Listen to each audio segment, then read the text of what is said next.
Assalamualaikum warahmatullahi wabarakatuh.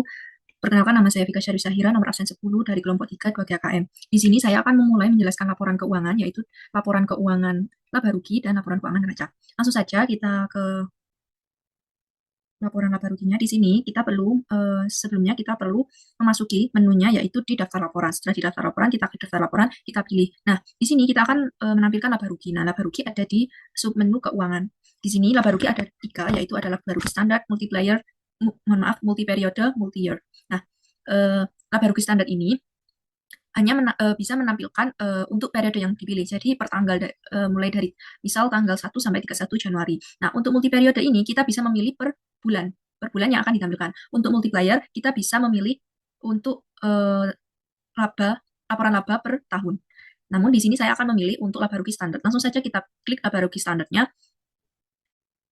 Nah, di sini sudah terlihat, ini ada tanggal yang perlu kita masukkan untuk mengetahui laba rugi yang kita inginkan. Di sini saya akan memasukkan untuk tanggal 1 Januari 2025 sampai dengan 31 Januari 2025. Nah, di sini bisa dilihat, kita bisa memilih cabang. Nah, di sini Accurate ini memberikan opsi tampilan untuk per cabang apabila memiliki perusahaan atau UMKM yang memiliki cabang. Nah, di sini saya memilih semua cabang. Untuk di sini ada pilihan hanya tampilkan total. Nah, ini menampilkan hanya total dari labanya saja, laba ruginya. Terus ada juga tampilkan akun induk, akun anak, data dengan saldo nol, saldo akun induk. Nah, ini bisa dipilih sesuai kebutuhan. Di sini saya hanya akan memilih untuk tampilkan akun anak saja. Jika sudah, kita klik tampilkan.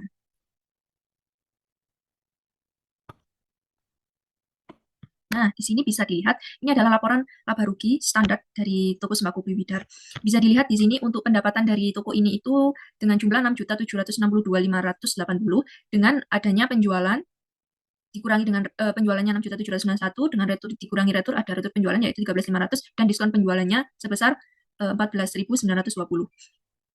Di sini kita bisa melihat, semisal untuk penjualan, kita bisa lihat penjualan ini dari mana saja, kita bisa klik pada nominalnya.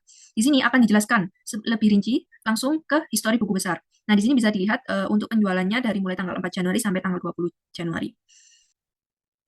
Untuk akun-akun yang lain juga seperti itu, bisa kita lihat telusuri juga di histori. Untuk itu, kita perlu mengklik dari nominalnya. Nah, itu di sisi pendapatan. Selanjutnya, di beban pokok penjualan. Nah, beban pokok penjualan dari toko Buwidar ini sebesar 6.077.100 rupiah dengan laba kotornya, sehingga laba kotornya jumlah pendapatannya dikurangi dengan beban pokok penjualannya, sehingga laba kotornya ada 685.480. Nah, di sini selanjutnya ada beban operasional. Beban operasionalnya ada listrik, pemasaran, penyusutan gedung, penyusutan peralatan, kerugian persediaan, barang rusak. Dengan totalnya ada 1.050.433,33 rupiah. Nah, bisa dilihat di sini pendapatan operasionalnya itu mengalami kerugian sebesar minus 364.953 rupiah. Setelah itu, ada juga pendapatan dan beban non-operasionalnya dengan totalnya itu ada 100.000. Maka dari itu, bisa dilihat laba bersih atau rugi. Di sini bisa dilihat kita toko Bu Widya ini mengalami kerugian dari minus 364.953 dikurangi dengan jumlah pendapatan dan beban non operasionalnya 100.000 sehingga toko Bu Widar ini mengalami kerugian sebesar minus 264.953 rupiah. Nah, bisa disimpulkan bahwa toko Bu Widar ini mengalami kerugian karena bisa dilihat di sini beban operasional yaitu di beban pemasaran dan penyusutannya terlalu tinggi sehingga itu mengalami peninggian di bebannya. Nah, dari sini perlu adanya evaluasi untuk toko ini untuk meningkatkan penjualannya agar bisa menutup beban operasionalnya tersebut. Selanjutnya, saya akan menjelaskan tentang laporan dari neracanya. Sebelumnya kita tutup terlebih dahulu. Selanjutnya kita cari untuk neraca. Nah, di sini neraca juga ada tiga, yaitu neraca standar, multi periode, dan multi year. Sama seperti laba rugi tadi, multi standar kita memilih per tanggalnya dari mulai rentang tanggal berapa. Untuk multi period kita memilih bulannya. Untuk multi year kita juga memilih tahunnya. Di sini saya akan memilih yang neraca standar. Langsung saja kita klik dari neraca standarnya. Nah, di sini per tanggal. Untuk neraca kan per tanggal, misal per tanggal 31 Januari itu. Oleh karena itu, di sini saya akan memilih 31 Januari 2025. Nah, sama parameter tambahan yang ingin ditampilkan juga bisa dipilih di bagian neraca ini, seperti laba rugi sebelumnya. Di sini saya akan hanya menunjukkan tampilan akun anak. Kita klik tampilkan. Nah, di sini bisa dilihat neraca standar dari toko Bu Widar ini. Bisa dilihat di sini aset dari toko Bu Widar ini ada aset lancar yaitu kas, piutang usaha, persediaan, dan aset lancar lainnya. Nah, di sini untuk aset lancar kas, jumlah kas dan setara kasnya ada Rp83.144.867. Untuk piutang usahanya ada di Rp6.732.815 dan persediaan barangnya ada di Rp7.519.100. Untuk aset lancar lainnya 0. Jadi total aset lancarnya itu ada 97.396.782. Nah, untuk aset tidak lancarnya di sini Toko Bu Widar ini memiliki tiga aset tidak lancar, yaitu aset tetapnya, tanah, gedung, dan perawatan, yang totalnya itu ada 444.800.000. Selanjutnya ada akumulasi dari aset tersebut, yang totalnya ada 433, mohon maaf, untuk jumlah akumulasi dari penyusutan aset semuanya itu ada Rp11.246.666,67. Sehingga total dari aset tidak tetapnya, aset tetapnya ada Rp433.553.333. Selanjutnya, sehingga total dari aset tidak lancar dan aset lancarnya ada Rp530.950.115,33. Selanjutnya di sisi pasifannya ada liabilitas dan ekuitas. Nah, di sini liabilitasnya ada liabilitas jangka pendek. Tidak ada liabilitas jangka panjangnya. Nah, di sini ada liabilitas jangka pendeknya, yaitu ada hutang usaha yaitu sebesar Rp6.600.120, hutang biaya ada Rp360.000, PPN kurang bayarnya ada Rp448.182, sehingga total daripada liabilitasnya itu ada Rp7.408.302. Nah, selanjutnya untuk di ekuitasnya. Nah, ekuitasnya ini di ekuitas awalnya itu ada Rp164.201.100,67. Dan ada laba ditahannya yaitu Rp135.700.000, modal pribadinya ada Rp223.905.666. Nah, laba bulan pada periode ini itu mengalami kerugian, sehingga ada kerugian di Rp264.953,33. Sehingga total daripada ekuitasnya itu Rp523.541.813,33. Sehingga total daripada pasifannya yaitu liabilitas dan ekuitasnya ada Rp530.950.115,33. Nah, bisa disimpulkan dari neraca ini, toko sembako ini menunjukkan kondisi keuangan yang sangat baik. Nah, dari sisi struktur modal dan likuiditas toko ini hampir seluruhnya dibiayai oleh ekuitas dengan utang lebih besar dibiayai oleh ekuitas daripada liabilitasnya yang minimum. Namun adanya kerugian di periode ini yaitu sebesar Rp264.953,33 ini perlu menjadi perhatian agar tidak terus mengalami kerugian di periode-periode selanjutnya. Untuk penjelasan laporan laba rugi dan neracanya cukup sekian. Untuk laporan-laporan berikutnya akan dijelaskan oleh rekan saya. Baik, Assalamualaikum warahmatullahi wabarakatuh. Perkenalkan, nama saya Itsanisa Nur Sakinah, absen 14, dari kelompok 3. Nah, di sini saya akan menjelaskan buku besar dan juga arus kas. Baik, langsung saja kita ke menu daftar laporan. Lalu kita pilih buku besar.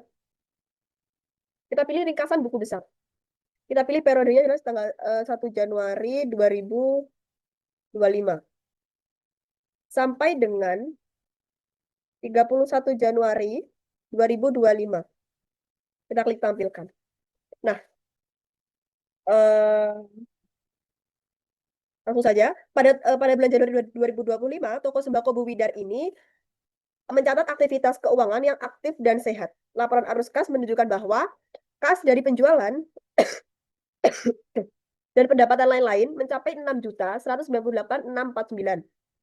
Pengeluaran terbesarnya dari pembelian barang dagang dan juga bahan operasi, yaitu totalnya sebesar 3.723.782.000. Nah, dan juga di sini tidak terdapat transaksi investasi maupun pendanaan.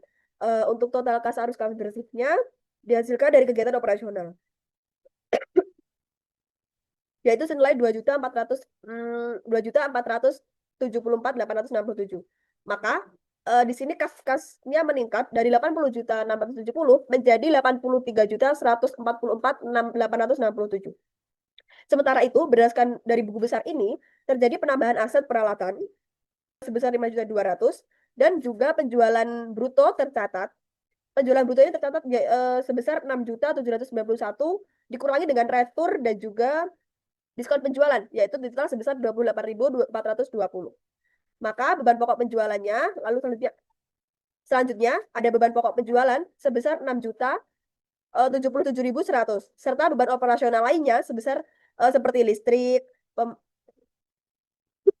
Lalu ada beban pokok penjualan sebesar 6.077.100 serta beban operasional lainnya seperti listrik, pemasaran, dan juga penyusutan tercatat wajar.